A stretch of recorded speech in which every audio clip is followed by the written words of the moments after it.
शेतकरी बांधवांनो, पुन्हा एकदा डॉक्टर किसानच्या यूट्यूब चॅनलमध्ये तुमचं खूप खूप स्वागत। बऱ्याचशा शेतकऱ्यांचे फोन कॉल येऊन गेले की गेल्या 7-8 दिवसापासून डॉक्टर किसानच्या यूट्यूब चॅनलला व्हिडिओ येत नाही। तर आजचा व्हिडिओचा विषय काय येत नव्हते, थोडासा तब्येतीचा विषय होता, त्या शेतकऱ्यांची मी माफी मागतो। परंतु आजपासून आज हा व्हिडिओ तुम्ही 6, 6:30, 7 ला तुम्ही बघणार आहात। मग हा व्हिडिओ देण्यापाठीमागचं कारण आणि याच्यानंतर सातत्याने द्राक्ष बागायतदारांची डिमांड, त्याचप्रमाणे नीट लक्षात घ्या। आजचा व्हिडिओचा विषय परत एकदा मी तुम्हाला सांगतो। उन्हाळी हंगामात लागवड करताय मार्च महिन्यामध्ये, मग तिथून 30 दिवसामध्ये आपल्याला कोणत्या 3 ड्रिंचिंग करायचे आहे जेणेकरून फुटव्यांची संख्या असेल, नागाळी असेल, त्याचप्रमाणे तुटा अब्सोल्युटा असेल आणि पुढे जाऊन फळ पिकल्यानंतर तिरंगा येऊ नये म्हणून आपण कसं कामकाज केलं पाहिजे या पहिल्या 30 दिवसामध्ये। थोडक्यात व्हिडिओचा विषय, उन्हाळी हंगामातील लागवड करताय पहिल्या 30 दिवसातील कोणतं कामकाज करून नागाळी असेल, तुटा अब्सोल्युटा असेल, फुटवा असेल आणि तिरंगा येऊ नये म्हणून आपण कशा पद्धतीने काम केलं गेलं पाहिजे। मित्रांनो, माझ्यासोबत शेतकरी आहेत, कालच लागवड केलेल्या आपण प्लॉट मध्ये उभे आहोत।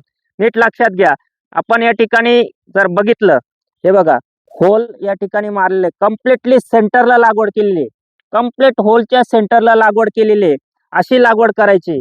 बघा, काल संध्याकाळी लागवड केलेली आहे, आज व्हिडिओ घेतोय, रोपाने त्या ठिकाणी जीव धरलेला आहे आपल्या गावठी भाषेमध्ये।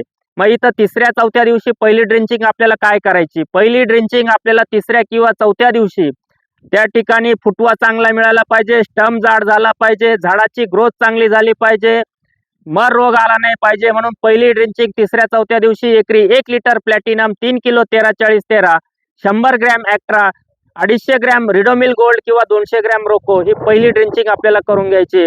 तत्पूर्वी माझ्यासोबत शेतकरी आहे, ज्यांना का डॉक्टर किसानकडे प्लॉट रजिस्टर करावासा वाटला त्याबद्दल त्यांच्याकडून जाणून घेतो। दादा, आपलं पूर्ण नाव सांगा।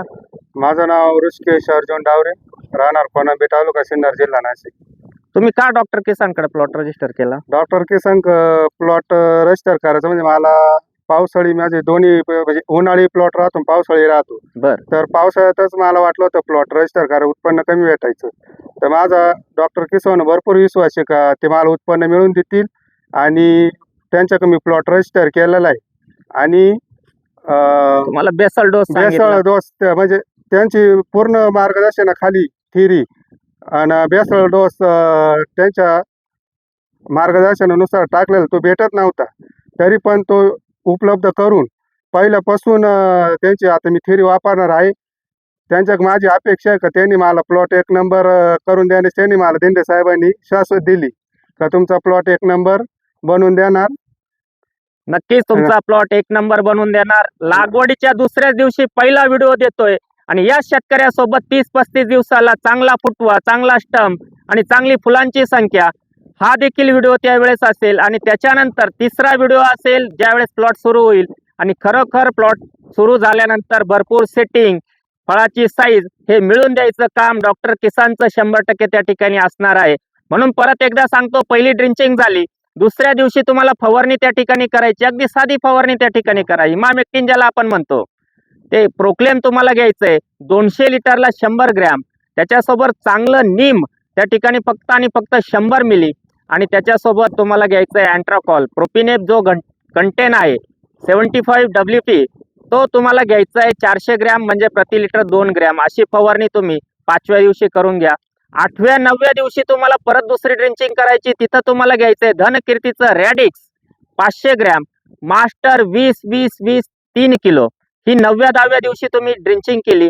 त्यानंतर तुम्हाला जसंही तुम्ही 5व्या दिवशी प्रोक्लेम, नीम, अँट्राकॉलची स्प्रे करताय, त्यानंतर 9व्या दिवशी तुम्हाला पेगासस आणि झिंक, कारण व्हाईट फ्लाय ज्याला आपण म्हणतो, उन्हाळ्यामध्ये ज्यावेळेस टेम्परेचर वाढतं तिथं तुम्हाला व्हाईट फ्लाय अटॅक करू शकतो, मग तिथं तुम्हाला पेगासस 150 ग्रॅम आणि झिंक 100 ग्रॅम असा एक स्प्रे तुम्हाला 8व्या 9व्या 10व्या दिवशी करायचा आहे। 8व्या 9व्या 10व्या दिवशी जी ड्रिंचिंग 3ऱ्या-4थ्या दिवशी केली, त्यानंतर 8व्या 9व्या दिवशी तुम्हाला त्या ठिकाणी 500 ग्रॅम रॅडिक्स आणि 3 किलो 20-20-0 20-20-20, नीट लक्षात घ्या। याची ड्रिंचिंग झाल्यानंतर तुम्हाला काय करायचंय, पेगासस झिंकचा स्प्रे झाला, 2-3 दिवस जाऊ द्या, 2-3 दिवसानंतर डायरेक्टर 500 मिली, डायरेक्टर 500 मिली, मॅग्नेशियम सल्फेट 500 ग्रॅम, फोटोसिंथेसिस, झाड आता चालना करायला लागले, झाड वाढीच्या अवस्थेत यायला सुरुवात झाली 12-13 दिवसामध्ये, त्यावेळेस तुम्हाला डायरेक्टर मॅग्नेशियम सल्फेट अँट्राकॉलचा स्प्रे द्यायचा आहे। 4 दिवस जाऊ द्या, 4 दिवसानंतर तुम्हाला त्या ठिकाणी परत एकदा पेगासस आणि झिंकची फवारणी करायची. आणि सगळ्यात महत्वाची ड्रिंचिंग त्या ठिकाणी फुटव्यांचा काळ सुरू झाला. 18-20 दिवसाला तुम्हाला ड्रिंचिंगच करायची. 18-20-22व्या दिवसापर्यंत ही ड्रिंचिंग चालू शकते. ही ड्रिंचिंग करायची. एकरी 5 लिटर फोस्ट्रोक 30 गुंठ्यापासून 50 गुंठ्यापर्यंत असलेल्या क्षेत्रामध्ये 5 लिटर फोस्ट्रोक आणि 4 किलो कम्फर्ट सोल्युशन ही ड्रिंचिंग 20-22 दिवसाला करून घ्यायची. झाडं फुटवा काढायला सुरुवात केलेली आहे. फुटींची वाढ व्हायला सुरुवात झालेली आहे. त्यावेळेस तुम्हाला नागाळीचा प्रादुर्भाव होऊ शकतो. तुटा अब्सोल्यूटचा प्रादुर्भाव होऊ शकतो. 21, 22, 23व्या दिवसाच्या दरम्यान त्या ठिकाणी तुम्हाला 200 लिटरला ग्रो स्टारचं जेमिझोन फक्त आणि फक्त 200 लिटरला 250 मिली आणि अभिनील क्रॉपचं त्या ठिकाणी तुम्हाला घ्यायचंय सनरूप. या दोघांची एकत्र फवारणी सनरूप घ्यायचंय 500 मिली. याचा फायदा तुम्हाला काय होणार आहे? पानाची फोटोसिंथेसिस तर वाढेलच, फुटव्यांची संख्या तर वाढेलच. नीट लक्षात घ्या, हे अगदी आगळं वेगळं कीटकनाशकचं कॉम्बिनेशन आहे. जेमिझोन 250 मिली आणि त्याच्यासोबत सनरूप 500 मिली. हे का घ्यायचंय की फुटव्यांची संख्या सातत्याने सुरू राहील, पानाची फोटोसिंथेसिस चांगली राहील आणि त्याच्यामुळं फुटवे जास्त काळामध्ये त्या ठिकाणी जास्त काळ वाढत राहतील, फुलं येत राहतील, तरी फुटवे आपल्याला मिळत राहतील आणि आपली बांधणी त्या ठिकाणी 28-30 दिवसाला होईल. त्या दरम्यान ही पहिली फवारणी 20, 21, 22, 23 दिवसाला केली. परत ही फवारणी रिपीट तुम्हाला 30, 31, 32 दिवसाला म्हणजे एक 8 ते 10 दिवसाचा कालावधी द्यायचा आहे. परत जेमिझोन घ्यायचं आहे 250 मिली. कारण तुम्हाला माहिती आहे 250 मिली आणलं त्यावेळेस तुम्हाला एकरी 100 लिटर पाणी लागेल. म्हणजे डबल आणायची गरज नाही. 2 फवारण्या तुमच्या साध्य त्या ठिकाणी होऊ शकतात आणि त्याच्यामुळं तुमच्याकडे नागाळे येणार नाही. कारण नागाळेसाठी 1800चा पहिला डोस, दुसरा 2200चा डोस, तिसरा 3600चा डोस एवढा 8-9 हजार खर्च करण्यापेक्षा तुम्ही 1000, 1200, 1500 रुपयात 2 फवारण्या करून तुमच्या प्लॉटची व्यवस्था त्या ठिकाणी चांगली ठेवू शकतात. 3 ड्रिंचिंग तुम्हाला मी सांगितल्या, त्याचप्रमाणे 2-3 फवारण्या मी तुम्हाला सांगितल्या. याच्या पलीकडे तुम्हाला कुठलीही गोष्ट त्या ठिकाणी उन्हाळी हंगामात लागवड तुमची आज जर आपण बघितलं की 3 तारखेला या शेतकऱ्यांनी लागवड केली आहे. काही शेतकरी 15 तारखेला एप्रिलच्या लागवड करतील, काही 15 मेला लागवड करतील. फक्त 15 ते 20 मेला जे शेतकरी लागवड करतील त्यांच्या शेड्यूलमध्ये थोडासा बदल असणार आहे. त्यांना या ड्रिंचिंगचा कालावधी कमी असणार आहे. त्यांना एक एक्स्ट्रा ड्रिंचिंग करावं लागेल. पण ह्या ज्या एप्रिलच्या सुरुवातीला ज्या लागवडी या शेतकऱ्यांसाठी खूप महत्त्वाचा सल्ला आहे की त्या ठिकाणी आपल्याला या पहिल्या 3 ड्रिंचिंग करून आणि चांगल्या पद्धतीमध्ये झाड डेव्हलप करून झाडावर कुठलाही रोग येऊ न देता, तुटा अब्सोल्यूटा असेल, शेवटच्या अंतिम क्षणामध्ये गुलाबी रंग असेल, तिरंगा रंग असेल फळाचा, तो देखील येऊ द्यायचा नाही. त्यासाठी तुम्हाला 30, 31, 32 दिवसाच्या दरम्यान परत एक ड्रिंचिंग किंवा ड्रीपमधून तुम्हाला जेमिझोन जे मी 250 मिली सांगितलं ते एकरी 1 लिटर. कॉस्टिंग थोडीशी वाढेल, पण काय होईल एकदाच वाढेल. काय होतं, आपण एकदा थंडी तापाला BMS डॉक्टरकडे जातो, 500 रुपयाच्या गोळ्या घेतो, 150 रुपयाचं इथं इंजेक्शन टोचून घेतो. तो म्हणतो तिसऱ्या दिवशी या, परत तिसऱ्या दिवशी तोच खर्च करायचा, परत आपल्याला फरक पडत नाही, परत तिसऱ्या दिवशी जायचं.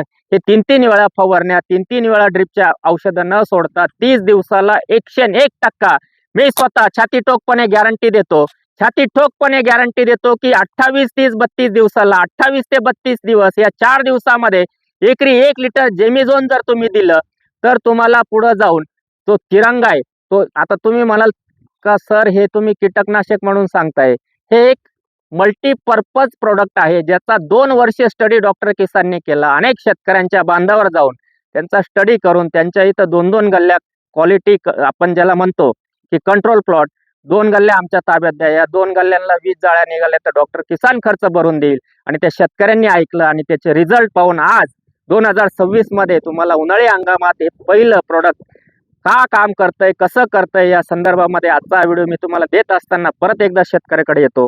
दादा, फक्त एक प्रतिक्रिया मला जाणून घ्यायची, का एवढा विश्वास डॉक्टर किसानवर ठेवण्याचं कारण काय? कुठून ऐकायला मिळालं, कुठून माहिती मिळाली? कारण आहे ना, सोनंबे, हरसोले म्हणजे भरपूर आमच्या आजूबाजूला डॉक्टर किसानचे भरपूर जणांनी शेड्यूल घेतलं. पावसाळ्यात त्यांचे प्लॉट एकदम पावसातही एकदम उत्पन्न आणि एकदम प्लॉट टिकून राहिले पावसामध्ये त्यांची. अच्छा. तर ते मी बघितले आणि मी भरपूर शेतकऱ्यांशी ज्यांनी डॉक्टर किसानचं शेड्यूल वापरलं ना त्यांच्याशी चर्चा केली. परत ते नाईतळ्याचे नावनाथ माऊली, अच्छा, त्यांच्याशी त्यांना बोललो बा कसं काय डॉक्टर किसानची थेरी, ते म्हणे 100% तुम्ही घ्या. तर त्याच्यामुळे मी मार्गदर्शन घेतलं. घेतलं तुमचं. मला एक तुमचं कौतुक करावंसं का वाटतं की लागवडीच्या अगोदर 15 दिवस तुम्ही मला 3-4 फोन केले, हो. सर हेच रोप आणायचंय, हो. अशी सरी पाडायची, बेसल डोस सांगा. त्या ठिकाणी तुम्हाला जे कीटकनाशक दिलं मी, त्याच्यानंतर निंबोळी पेंड दिलं, करंजी पेंड दिलं. तुम्हाला करंजी पेंड भेटत नव्हतं, पॉलिसल्फ तुम्ही कार्बोरिफेन कार्बोरिफेम ते भेटलं सगळं तुम्हाला. पण करंजी पेड नव्हती भेटत. त्याच्यासाठी तुम्ही नाशिकला नाशिकला गेले. गेलो होतो करंजी पेड आणायला. हा विश्वास, शेतकरी बांधवांनो, हा विश्वास, कृषी विक्रेता केंद्राच्या भरोशावर राहू नका. मला त्यांची बुराई करायची नाही, कुणाचं मन दुखवायचं नाही, पण कुठंतरी तुम्ही कोणाचं तरी मार्गदर्शन घेताय. ज्या नावाने, ज्या कंटेंटने तुम्हाला सांगितलं जातं ते जर वापरलं तर 100% प्लॉट चांगला होतो. आणि मी आज या ठिकाणी शब्द देतो की लागवड करून पहिलाच दिवस झाला, अजून थेरी देखील चालू झालेली नाही, फक्त बेसल डोस टाकलेला आहे. आणि या प्लॉटचा परत 30-35 दिवसांनी किती फुटवा झाला, कशा पद्धतीने झाड डेव्हलप झालं, किती फुलं येत आहे, आणि त्यांची समस्या आहे फुलं येऊन ड्रॉपिंग होता, आणि ते सेटिंग कसं करून दाखवलं, आणि सेटिंग करून दाखवल्यानंतर फळांची संख्या किती, फळाची किपिंग क्वालिटी कशी, फळाची साईज कशी, आणि किती क्वांटिटी काढून दाखवली, हा पुढच्या 2 व्हिडिओ, याच्यानंतर 30-35 दिवसाला दुसरा व्हिडिओ असेल, त्यानंतर परत 30-35 दिवसांनी तिसरा व्हिडिओ असेल. हा शब्द देऊन आजचा व्हिडिओचा शेवट करतो. सगळ्यांनी याची नोंद घ्यायची. उन्हाळी लागवडीमध्ये तुम्ही कुणाचंही मार्गदर्शन घ्या, पण या दादासारखं काम करा. सांगितलेली गोष्ट केलीच पाहिजे. तो सांगेल याच्यात हेच आहे, पार्लेजी आणि टायगर याच्यामध्ये जसा फरक असतो, मला पार्लेजीचाच पुडा पाहिजे तर मी पार्लेजीच घेतलं पाहिजे. ही गोष्ट सातत्याने तुम्ही शेतकरी बांधवांनो लक्षात ठेवा. आणि व्हिडिओचा शेवट करताना परत एकदा शब्द देतो की उन्हाळी हंगामामध्ये प्लॉट बनवताना फुलांची संख्या जास्त मिळून त्याचं सेटिंग कसं करता येईल, त्याचा एक वेगळा स्पेशल व्हिडिओ पुढच्या 4-5 दिवसामध्ये मी तुम्हाला देईल. आजचा व्हिडिओ तुम्ही शेवटपर्यंत बघितला. व्हिडिओ आवडल्यास तो लाईक आणि शेअर करायला विसरू नका. धन्यवाद.